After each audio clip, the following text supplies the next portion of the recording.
Good afternoon, and on behalf of Global Ties Alabama, I'm delighted to welcome you to the Global Perspectives Institute. Our topic today will be leveraging citizen diplomacy in support of refugees and asylum seekers in Alabama. During today's Global Perspectives Institute, we as concerned citizens of the City of Huntsville, Madison County, and other communities throughout Alabama will discuss the imperative of our civilian tools of diplomacy, development, and assistance, perhaps inspired by the memory of Secretary Colin Powell's legacy. Secretary Powell said to look into the face of a refugee woman is to peer into the eyes of the Exodus. Mirrored in them are memories of fear and flight, of devastation and despair. But when those extraordinary eyes look back at you, they are also the eyes of hope, and surely they are the eyes of a heroine. Today, we mourn the passing of Secretary of State Colin Powell, who during a World Refugee Day said that he commended the determination and bravery of refugees fleeing tyranny in many parts of the world. He reminded us of the terrible circumstances that drive people from their homelands in search of freedom and safety in America. And America will always stand firm for the non-negotiable demands of human dignity and the rule of law. He said that as a country, we have seen so many refugees contribute so much to our society. He was proud to reaffirm our country's commitment to protect and assist refugees, promote their rights to seek asylum, and provide opportunities for their resettlement as needed. Today's panel will be moderated by Pastor Frank Broyles, past board chair of Global Ties Alabama, faith community leader and active community contributor to the City of Huntsville's multicultural affairs agenda. Pastor Broyles will introduce our panel, and feel free to list any questions that you might have in the chat so that they can be addressed during the Q&A session. Pastor Broyles, I'll turn it over to you now. Thank you, Jackie. I've had a heart for refugee resettlement for decades, actually. It was about 7 years ago that I worked with the Interfaith Mission Service and several local leaders to pull together a consortium in Huntsville and the Huntsville area to do something about refugee resettlement. We met for some time, created a structure, a collaborative design, and then ran into the challenges of refugees having to go through Mobile in order to come into the state, which would be too far for us to be able to host. And then the change in executive leadership on the national level, two of several obstacles that got in our way of further developing our consortium. But when the change of administration occurred on the national level and Biden and others expressed interest in restructuring and recharging refugee resettlement, we became interested. And then we had the Afghan crisis.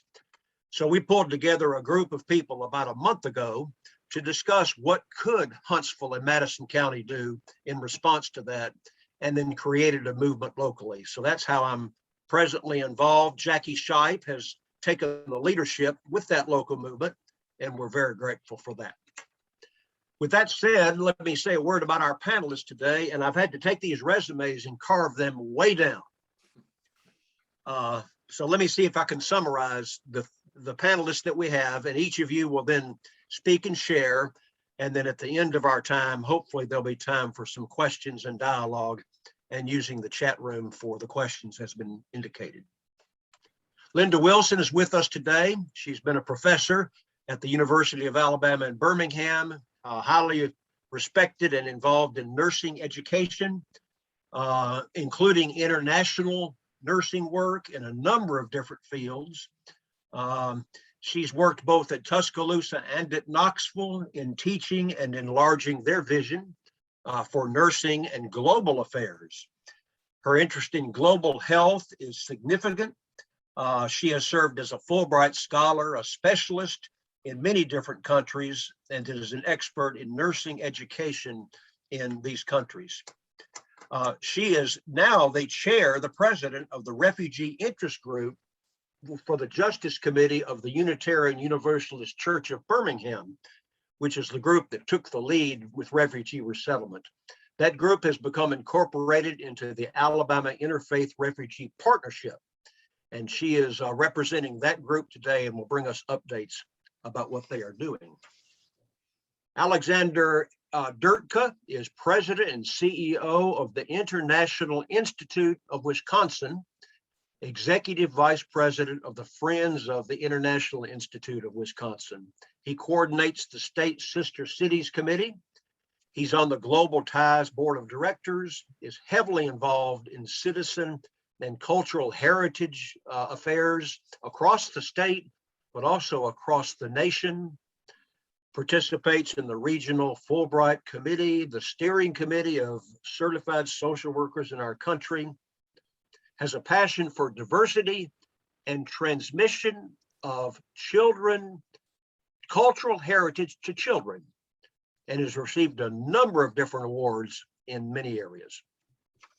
Our third panelist is Brigadier General retired John Scales, who was active in Vietnam, joined the 20th Special Forces Airborne of the Alabama National Guard while he got his master's degree at Alabama and became Special Forces qualified. He's taught, has been a scientist in Huntsville, commanded Special Forces operations, received a PhD in systems engineering, also was promoted to general and assignment to the U.S. Army Special Forces Command, and has led a number of different commands. He retired from the military in late 2002 and continued his career as an engineer and has been a significant writer as well. And the general will bring us perspectives on Afghanistan itself, cultural, tribal traditions, etc. So with that introduction, we're going to turn first to Linda Wilson, and Linda will have you share to give us the context of the work that you do. Wonderful. Thank you so much for this opportunity. It's really a pleasure. I met with Frank and about 30 faith leaders in Huntsville I guess a week or so ago, and Jackie was on that call to share a little bit about what we've been doing. And I'm excited that there may be some interest in Huntsville in organizing a coalition, interfaith coalition, to help address the refugee crisis. May I share my screen? I have just a few PowerPoint slides to share. Let me just see if I have the ability to share the screen. It looks like I do. Just have to get to my, hang on. So are you all able to see that, the PowerPoint here? I'm going to try to put it in. Is that clear for everyone? Yes, it is. Okay, so Jackie told me I have 8 minutes. I'm glad you told me a time, Jackie, because I could elaborate. And I'm really pleased that we have several of our board members here from the Alabama Interfaith Refugee Partnership. I'm going to introduce them at the end. But what I briefly wanted to share today was just a few slides about the context of the global refugee crisis and a few definitions of terms. Many of you may be familiar with these already. And then I'll focus primarily on what we've done here in the Birmingham area to establish the Alabama Interfaith Refugee Partnership. So first, just a few definitions. We hear so many words and terms, but a refugee is someone outside of the country of his or her nationality who's unable to return to that country because of a well-founded fear of persecution based on membership in a particular group. Usually it's related to race, religion, nationality, political opinion.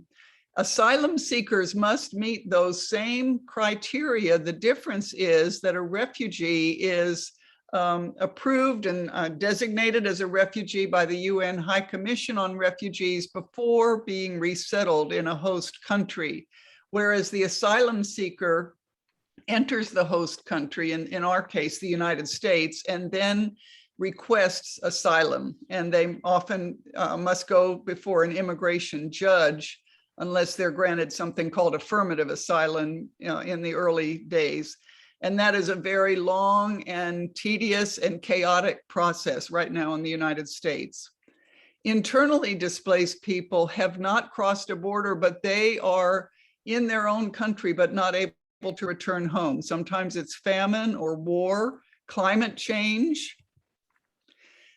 Unauthorized immigrant is the preferred term over words like undocumented, illegal, etc. And these are people, in our case in the United States, who are here without authorization. And then the last definition I want to mention is unaccompanied minor. Unaccompanied alien child is the government term. And these are children under the age of 18 who have no parent or legal guardian in the US available to provide physical care or custody. And we've been working in Jefferson County here with a group called Inspiritus based in Atlanta that was given a grant by the government to do background checks of people who agreed to sponsor these children who came to Jefferson County. 180 were settled in our county around Birmingham in 2019 alone. This is a graphic from the UN High Commission on Refugees. They have wonderful information on their website, but just this is from 2019, and it's showing globally people who are forcibly displaced. That's 79.5 million. It's probably more now. I'm sure it's more now.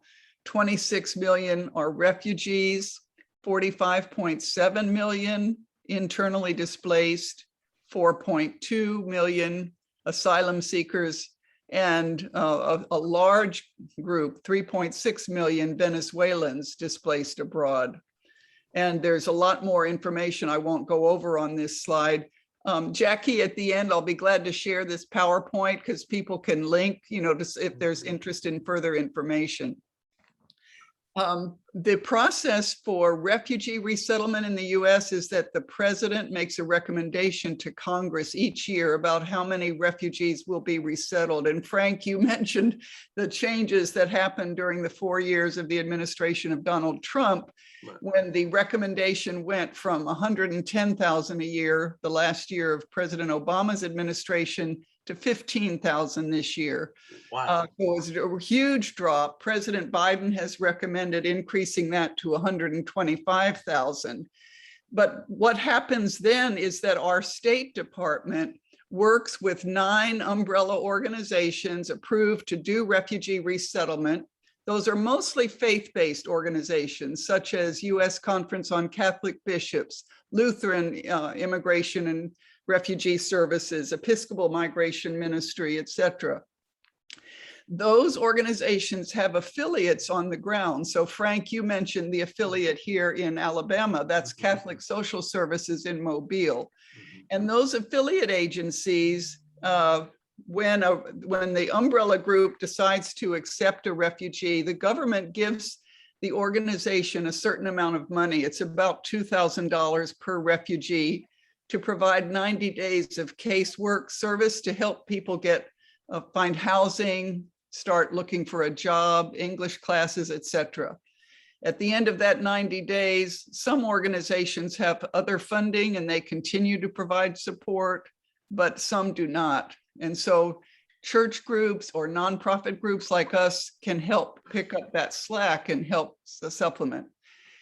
On the other hand, asylum seekers, who I mentioned earlier, meet the same criteria of a fear of persecution. They have no support from the government in the United States. And there are many, many challenges they face because of that. Sometimes it takes more than a year after they apply for a work permit for them to get a work permit. The mean time to wait for an asylum court hearing right now in the US is over 700 days.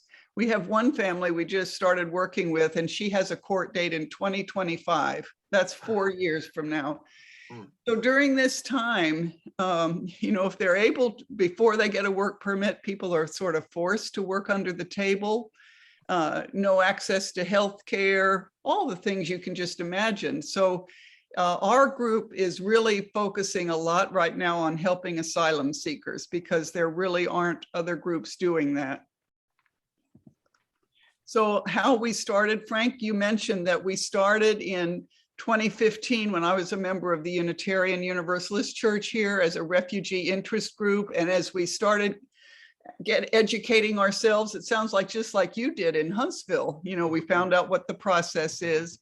We decided on a 3-part mission, which is our mission today.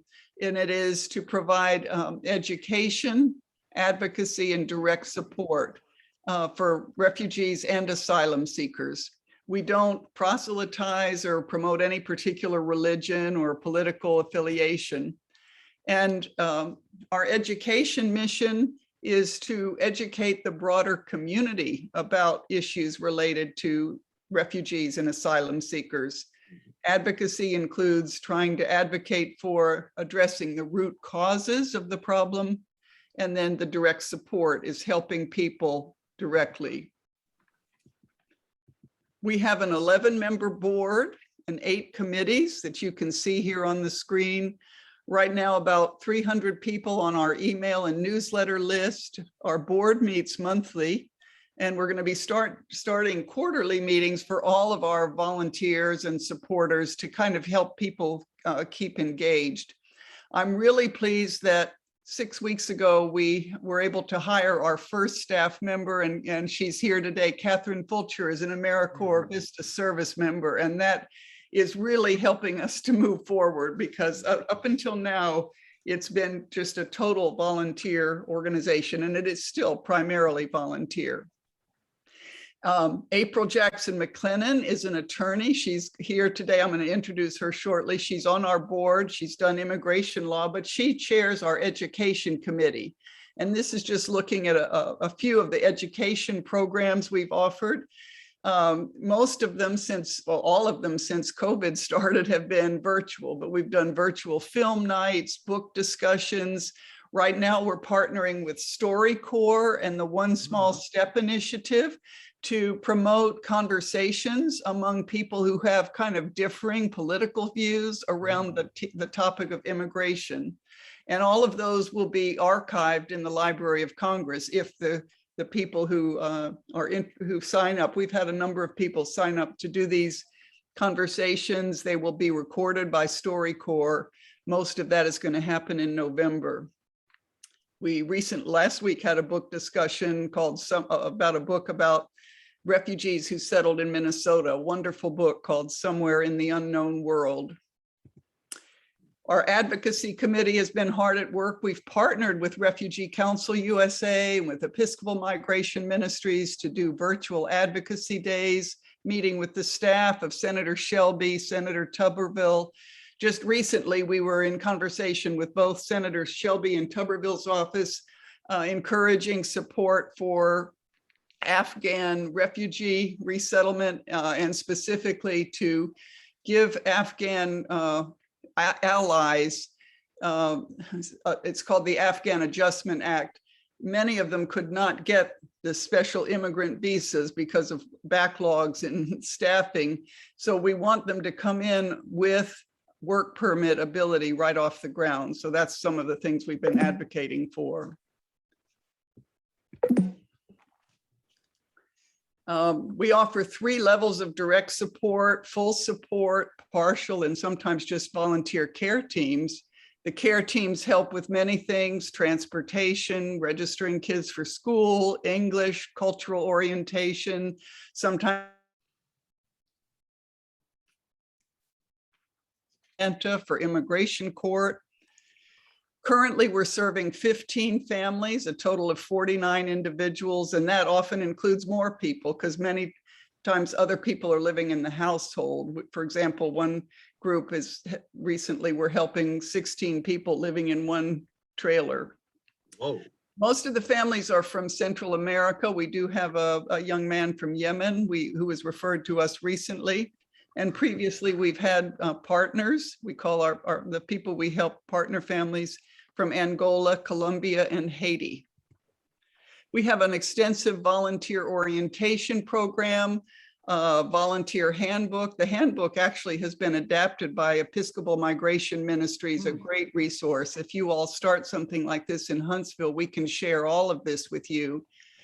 We've been very interested, as you have, with how can we help Afghan refugees. And we're really pleased to say that just 3 weeks ago, the Inspiritus Refugee Resettlement Program in Atlanta, who we've partnered with on the unaccompanied minor children work, they have been approved to start a refugee resettlement office here in Birmingham, and they plan to resettle 50 Afghans here in Birmingham, and that's going to happen very quickly. Right now, they're really needing housing.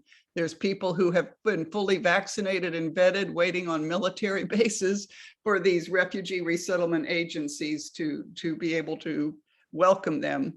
The Catholic Social Service Agency in Mobile has also agreed to settle 10 Afghan families, and we've reached out to see how we can help them. So many ways to get involved. We have newsletters, committees. We have a volunteer interest form on the website, and a wonderful volunteer who's here today, Barbara Bonfield, who is a retired social worker who does kind of an assessment intake conversation and matches the prospective volunteer with the appropriate committee. We're just launching our fall fundraising annual campaign. So of course, that's always a way that people can help us. But I'm probably almost finished with my 8 minutes, but we've just launched this year for some sustainable funding, a mechanism whereby individuals could become a friend for making a $50 a year donation, or organizations can become an organizational sponsor by making a $500 a year annual contribution. And we hope that that will kind of generate some more sustainable funding for us. So I hope I didn't go over my 8 minutes, Jackie, but I'm welcome opportunity to dialogue at the end of the other presentation. So I will stop sharing and turn it back to you, Frank. Okay. Let's continue on, because we will get back to dialogue and discussion after our presentation. So let's be sure to leave time for that if we can. Alexander, I believe you're next to share. Is that correct? Sure. I hope so. All right. Also, we have some slides to share with you also. First of all, I think Linda did a phenomenal job in terms of the overall presentation, and some of what I was going to present is certainly going to be a little bit of repeat, but it's not. I think it's sometimes good to repeat some things in terms of some of the points we'd like to make. First of all, I'm with the International Institute of Wisconsin. We've been an organization that has been here in Wisconsin and based here in Milwaukee for the last 85 years. Wow. So we've seen many individuals, many newcomers, whether or not you want to say DPs, immigrants, asylees, etc., come through our doors. And to this day, we continue in that same vein of really welcoming newcomers to our community. The International Institute is affiliated with the U.S. Committee for Immigrants and Refugees. We are a non-sectarian group. As Linda had mentioned, most of them have some kind of connection with the church. We do not. We were developed, if I could put it this way, out of the YWCA some 85 years ago. And it was the fact that there was newcomers coming to our community. And what they were unable to do is to continue on the programs that they were providing to those individuals because they had lost their funding at that time from the Red Feather, or what do we want to say, the New United Way.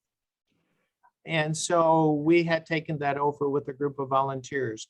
And so we've developed the International Institute of Wisconsin. Next slide, please.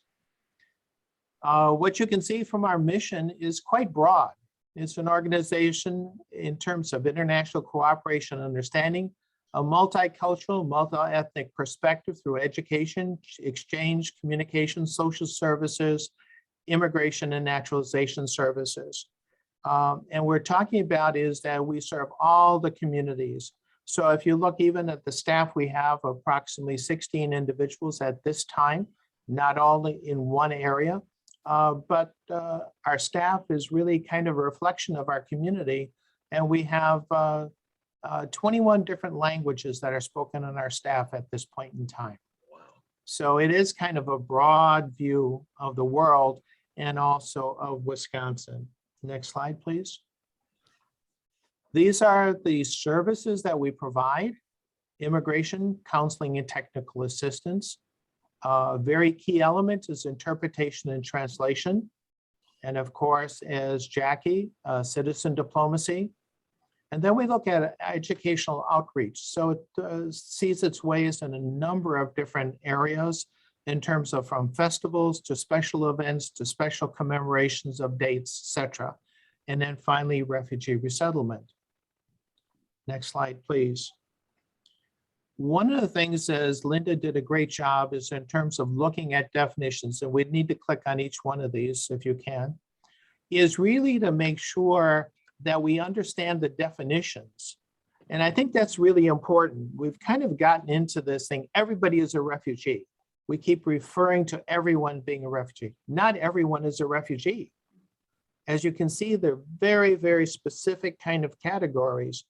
And depending on which area they fall into, if I could put it this way, or what area they come from, if I can put it this way, they need to be dealt with in a variety of different ways. And the services can vary from place to place and from individual to individual, depending on those kind of classifications. So a lot of what we hear is refugees. We now have heard special immigrant visas, especially those individuals like the Afghans.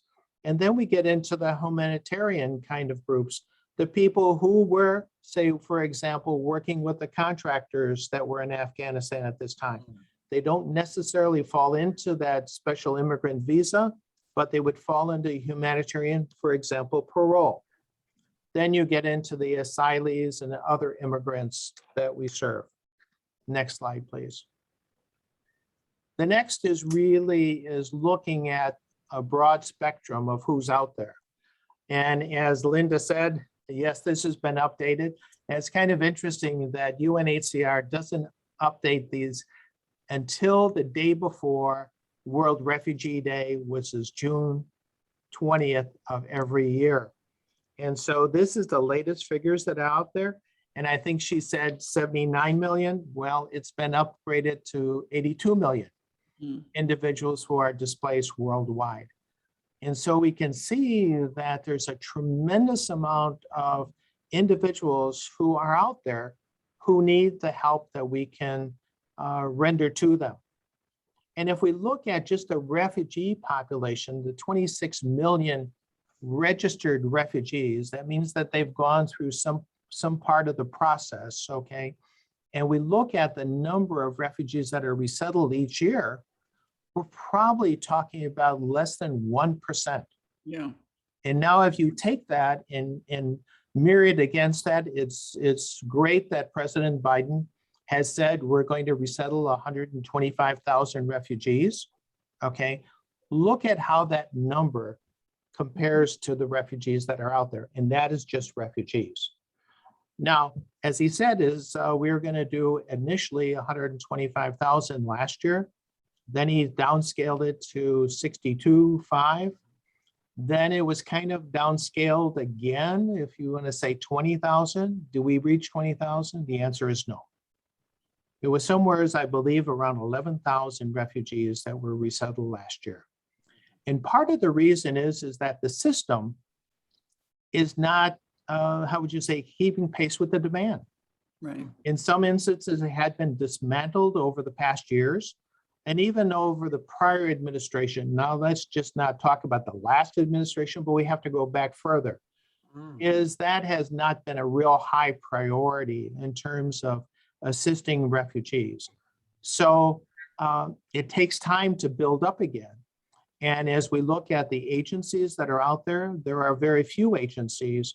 And if we're looking right now in terms of Afghan refugees, we're talking about probably about, and I can be mistaken, about 60,000, between 40 and 60,000 have been I don't want to say assured, but individual agencies through the network of those 9 major agencies said, yes, we can handle this. But there are the other 20,000 plus individuals that are still up in the air as to what's going to be happening to them. Wow. And so we look at a huge, huge issue that we have to deal with and that we're called to provide services to. Next slide, please. Just so we're clear, and let's go through each one of those. Yes, you can see the Refugee 101, we call it when we do a presentation here, is why are these people refugees? Why are they coming here? Because of all these different kind of issues that they're faced with in terms of discrimination with regard to their race. It could be their religion, could be the social group that they're from, or even their political view. And so we see hotspots around the world. So if we can say, were we ever needed? We're even needed more now than we have ever been before. Next slide, please. Now, in terms of in terms of the overseas resettlement process, and here's where we can see that there's missing pieces. Okay, the flee from the country of origin, register with UNHCR to be registered as a refugee, the interviews with joint voluntary agencies, then referred to the US, then go through the medical screening and orientation, and then the allocation to a national agency and the affiliate, such as us, and then depart for the host country. So there's many steps, and those all have to be in sequential order.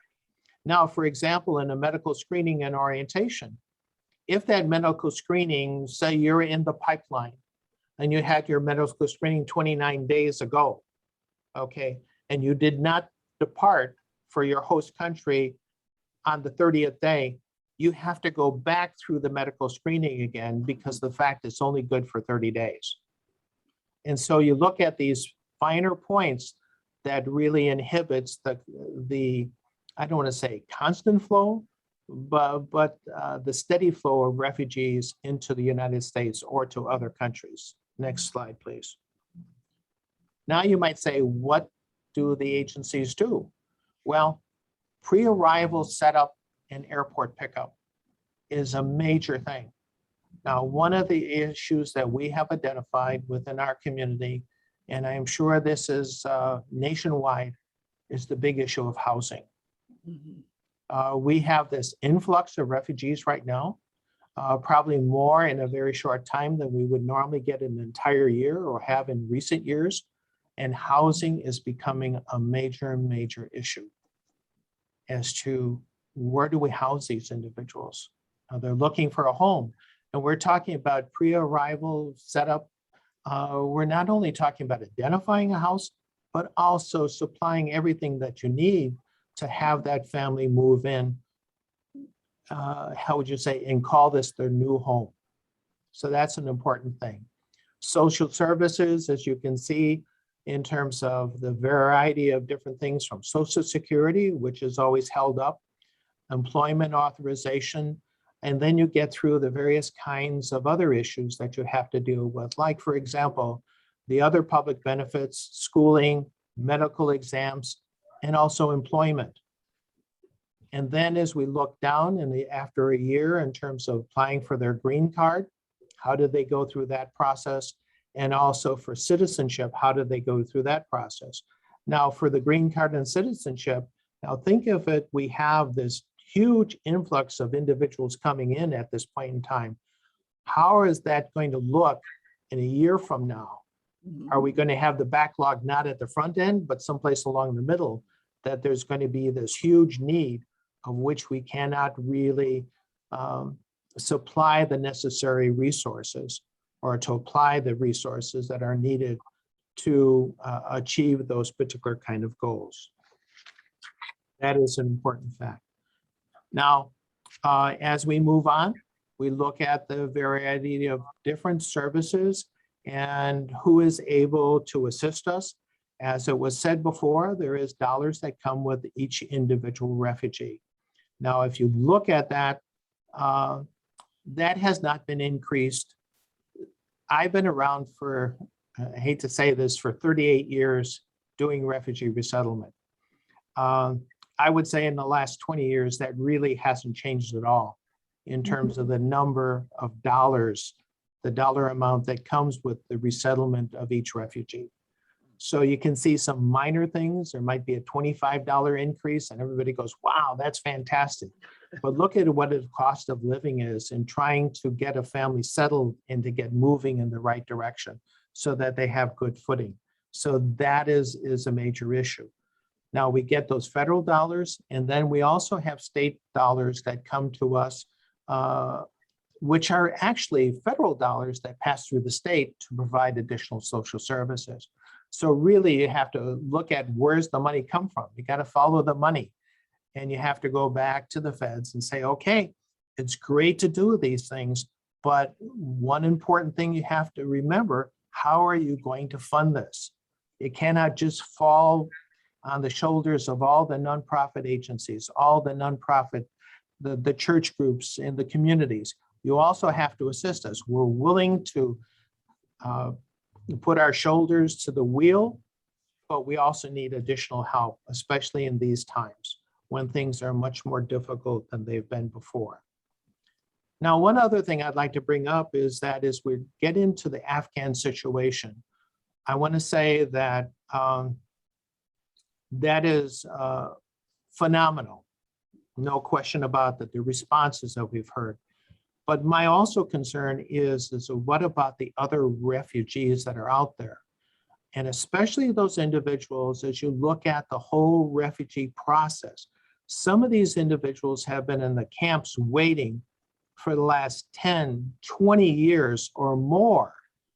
If you look at the longevity where the next generation is born and the next generation is born, and all as they've known their entire lives is being in a refugee camp with limited kind of access to the outside world.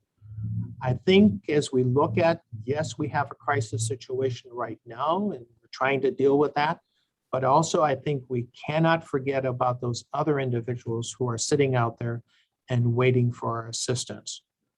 And so we do need, I think, as citizen diplomats, really need to put pressure, especially on Congress and the legislatures, to make sure that they consider everyone.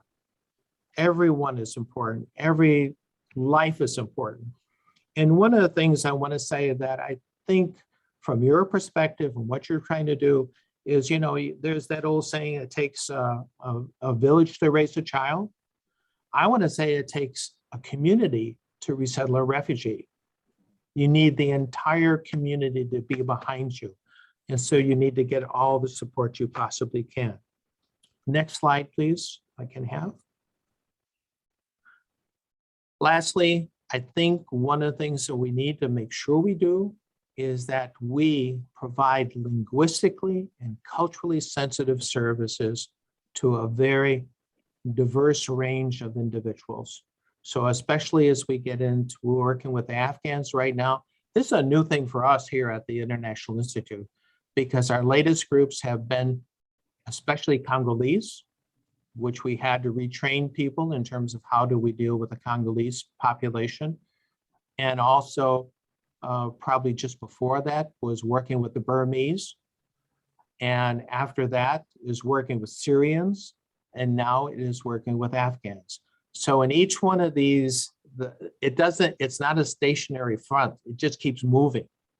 And if you're really interested in getting in this work, you have to look to the future also in terms of what the next population is.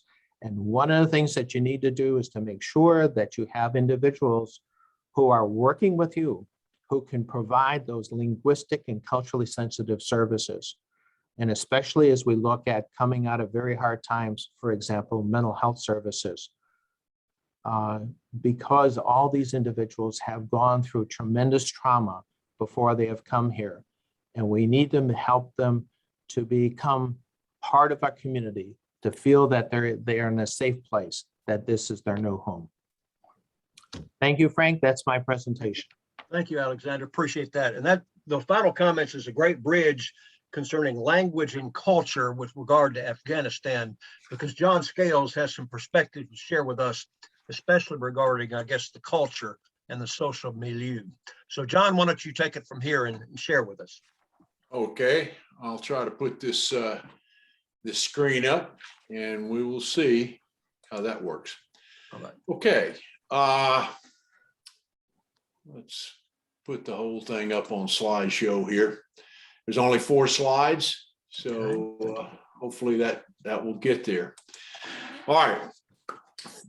Now, I'm not a real expert on Afghanistan, but I have been there. I've spent months there, and I've studied it very extensively. So let's start with the ethnicity of the people involved. It's important to them. It's more important than being from Afghanistan. Okay, and in fact, the closer you get to their family, the more important each layer from clan, tribe, and ethnicity is. So at any rate, most of them come from rural backgrounds. The Pashtun think they're the majority, but the 2018 survey said, yeah, they're about the 37%. They were the primary supporters of the Taliban. They are mostly Sunni Muslims, not all, but we won't expect to see that many Pashtuns as compared to some of the other groups because they're more comfortable with the Tajiks running things.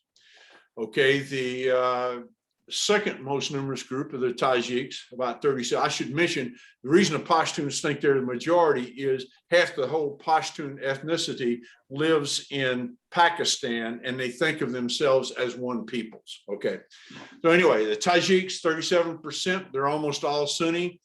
They were the biggest factor in opposing the Taliban. I would expect that most of the people we see will be Tajik. 10% Hazara. Now, interestingly, they're almost all Shia Muslims. And because of that, they've been discriminated against very heavily in Afghanistan. In fact, virtual slavery in many cases. They have been supported in the past by Iran, and they speak a language very close to Farsi. So there is a possibility there. And the reason I mention that is when I talked to the imam here in town, he said that they had no Afghanis here that he was aware of, but there are a lot of Iranians and they speak Farsi, and the principal language that you'll see in a moment, I'll put it up there, is Dari, which is closely related to Farsi. So we might be best suited to hosting the Hazara. And as I say, they were very heavily discriminated against in Afghanistan. In fact, they're mostly the victims of these bombings that you hear about against the mosque. But there are also some Uzbeks and a scattering of others. All right, languages. The interpreters and the people that worked with our military will speak English. Their families probably won't. Now, some will not have families with them because many of the interpreters were young and were unmarried, but they may have extended families. They may have their parents or a brother or something like that. But if they weren't interpreters, they probably don't speak it very well. I throw this in just for us old fogies. Their English is probably flavored with a lot of soldier talk. And if you're offended by profanity and obscenity, there may be some retraining involved on both sides. Okay, as I said, 77% speak Dari. And it was or is the language of more or less the educated class. And I should mention on a side there, when I talk about education, these interpreters and the people that worked with the US are many of the best educated and most intelligent of the Afghani people. And therefore, In a sense, we're kind of robbing Afghanistan of their future, or the Taliban pushed their future away. But of course, they're not particularly concerned about the future. All right, 48% speak Pashto. It's also related to Farsi, but not quite as closely. 11% speak Uzbek, and of course, you've got all the other small languages that are involved. Religion, okay, 80% Sunni, 19% Shia, 1% is everybody else. All right, as in most cultures, religion and culture are very close, but they will tell you certain things are in the Quran or are dictated by religion, which are actually cultural artifacts that they have brought into their local practice of religion. Many of them will not be that observant, but the women will almost certainly wear a hijab and will dress modestly. All right, they are sensitive about non-family males talking to or being around their females unless one of the adult males is around. Now, over time, this will of course evolve, and we can expect the more educated to be less so, but that still is an issue. Interestingly, many of you know that dogs are kind of looked down upon in the Muslim world. Actually, the big problem is dogs inside the house. That's not normal in Afghanistan, something to keep in mind. All right, a lot of times you need them to open up about their family. In other words, if you're talking to the male of the family, don't ask about his wife until he brings her up or something like that, because that can sometimes be sensitive. Okay. A lot of times they're a more indirect culture than we are. Nonverbal communications is very important. A lot of what they say is by stance, and it's kind of understood the way people react. So they will have a significant cultural transition coming here. If you offer hospitality, mean it 100% of the time. Don't stint on it. That's the way they understand it, and they will, yeah, they might take advantage of you, but really they expect when you open your house, you really are opening your house and you're breaking bread with them. Now, the interesting aspect of this is a lot of them think they know all about America, and it's because they've watched Hollywood movies, all right? And they've watched a lot of Hollywood movies in various times. And so they're going to have a lot of misconceptions about our life and how exciting it is, et cetera, et cetera. So anyway, that's all I had there. So I'll turn it back over to Frank. Okay, good. I'm moderator, but Jackie is the sheriff. Sheriff Jackie, how much time do we have left now? Is the sheriff in? We have another 10 minutes for Q&A. Usually right. we end after 45 minutes, but we'll extend to an hour. Thank you very much for that. I was hoping for more time. We've overwhelming amount of information here. We've got limited time, but who wants to start our dialogue and discussion time? What are the pressing issues, particularly concerning citizen diplomacy and what that really means in light of what's about to happen? Who would like to comment on anything that's been said today? Who wants to start? I do. This is Eileen. Sorry you can't see me, but this is Eileen from Huntsville, from ACIJ and Huntsville Helping Hands. Mm-hmm. I'm just listening. I think everything, the information that's been shared is very relevant. I just came back from the National Immigration Integration Conference in Las Vegas, and one of their focal points was refugee resettlement. I got tons of resources. I wanted to add, I think we need to be more involved in the refugee conference, Refugee Congress. They are where the refugees and asylum can represent themselves. And it's an amazing organization. And again, for lack of time, I'm not gonna share, but the Refugee Congress and USA.gov were highly stressed in this conference for refugee resettlement. My other question and sort of issue was I've heard a lot about Afghanistan, and I know that is our focal point. But in terms of Black migrants and Black refugees, have we been prepared? That was brought up highly in this conference, that the needs are different, that there are stress, and there's organizations like Baji and other organizations that focus on Black migrants and Black refugees. I don't know if Mr. Alexander is familiar with some of those, but the Haitian community is pretty strong now in Albertville, which is only about 30 minutes from us, and it's between Birmingham and Huntsville. So that was, I guess, my question, if anybody has thought of that. Thank you.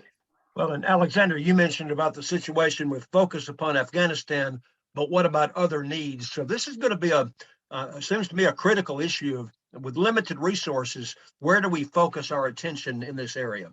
Anybody want to respond to that, Alexander? Well, I think that if you, how would you say, the African population, if I could put it this way, is certainly a very key issue, and it's a focal point. And I think the people should look at the presidential determination that President Biden has given, and you'll look at the number of, how would you say, projections for refugees coming from a variety of different places, especially from Africa. I know, for example, here in Wisconsin, our primary group right now happens to be Congolese. And so that is a very significant population. The next population that we're expecting is Somalis that will be coming from Africa. And I think as you look forward in terms of what's happening in Africa, in terms of the famines, et cetera, you're going to see an increased population of Africans coming here to the United States that need resettlement. Now, each one of these is different in terms of where they come from. It's not just Africa in general, but it's very significant populations of individuals, even from a language standpoint. What they speak in one part of Africa is not what they speak next door. Totally different. So, like, for example, we have 2 Congolese on staff. I also have a Eritrean on staff. And so all of them have a different perspective, but it is, I want to say, if you take the Afghan cover off, what you're going to see is a lot of individuals coming that are of African and African descent. Thank you for that. Any more comments about that, or do we want to move on to the next question that somebody has or comment? Who wants to go next? Frank, this is Linda. I just want to reiterate again, a plea that we also not forget the huge group of asylum seekers. Yes, we talked about that. Yeah. Estimated that right now there's over 1.5 million in the process, in the immigration court process. So that is a kind of a forgotten group often. Yeah. So I'd really urge you folks in Huntsville to think about being citizen diplomats for those folks. Okay. And how we go about doing that, I guess, Jackie, we can talk about what steps can be taken for citizen diplomacy in our area to look at the asylum seekers as well as the refugees. Do you have a comment about that, Jackie? I'm trying to digest all of the definitions that were presented by Linda and Al. Yes. In terms of how they are differentiated legally. Yes. And in these respective country backgrounds. It was interesting when Eileen asked her question, she used a broad term of Black, and then she specifically highlighted Haitians. And when Al responded, he talked about, he started out with Africans, but at the end, he clarified Africans and Africa, those with African descent, from African descent. So there's a lot of differentiation that has to take place. I think we have to be very careful not to begin excluding because the press highlights Afghans. That's the topic that is receiving favorable responses because of military connections, Yes. and everybody else is in a different Roger. category.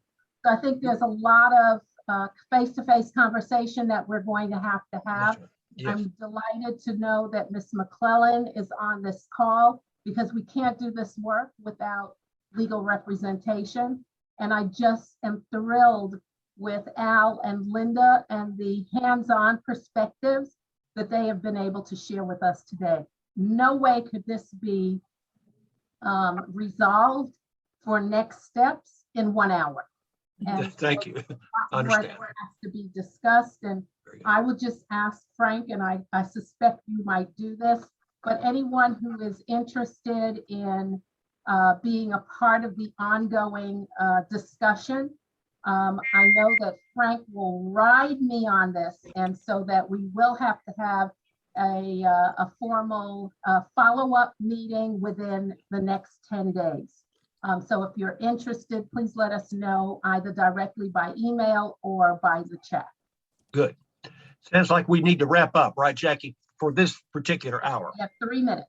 3 minutes. All right. Any real quickly, April Jackson McClellan, Nannon, are you the legal person? Could you speak real briefly to that? Yes, and thank you again. Can everyone hear me? Yes. Yes, thank you for having us. Linda, again, spoke to many of the needs and the issues and what ALIRP is doing. But yes, I can't highlight enough in this very short time the numerous legal issues and hurdles for many of the partners that we're helping and many of the families, whether they've come from Haiti or Central America. Again, their particular context of their issues and where they're seeking to immigrate to and gain asylum and or refugee status is particularly complicated by the fact that the Southeast has the lowest rates of asylum in the country. And so that's one of the many hurdles that many of our partners are facing. And, you know, we're working, and a lot of academics and people on the ground doing this vital work are working towards this. But again, that has hampered a lot of other nonprofits' efforts. And so our hope is that in continuing to advocate for changes in this legal system that we have, in this legal immigration system, that this can be changed. And we know that it's a slow change, but we hope that the combination of our education, advocacy, and policy efforts will slowly change this very complicated, complex system that so many people are caught in. Thank you for that. One final comment also, and Linda, this is partly for you. A number of faith communities in the Huntsville area are looking forward to the next steps of what they can do. The Southeastern Clergy Association meets tomorrow. And that group will hear a report that out of today, et cetera, about what can congregations do specifically in the next few months, certainly with Afghanistan refugees, but for anything. So we need to get in place a mechanism for the faith communities to become involved pretty quickly, financially and with volunteers. So let's be in touch about that and see how we might proceed. Linda, do you have any final comments about that? No, I would just say we would love to be a resource. I've just put in the chat, because of time constraints, the name of a number of our board members and volunteers who are on this call today. And I think I speak for all of them. We'd welcome the opportunity to partner with you, share our resources. No need to reinvent the wheel. We spent a lot of time with policies and procedures and Right, exactly. reached out. So we're here to help you in any way we can. Good. And if someone is ready to write a check pretty quickly to help with this situation, we need to also provide that mechanism and be very clear about who that check is written to and what it's for. So that's something for us to finalize as well. Okay, I think that concludes our time today. I wish we had more time. Jackie has extended us extra time. Jackie, thank you for that. And I think Frank, that I'd like concludes. to thank everyone who's the panelists, Linda, Al, and John. What a wonderful, more in-depth conversation. Each time we meet and have conversations about this topic, there's so much more that we have to dive into. And so I'm looking forward to the scheduling of the next meeting. Just appreciate the spirit of collaboration, Yes. because we cannot do this by ourselves. And that as each community is like a village that we need to be supportive of. So thank you so much, and appreciate all, and we'll be back in touch with everyone. Have a great Thanks to one. everyone. Thank you very Thank much. you. Thank you.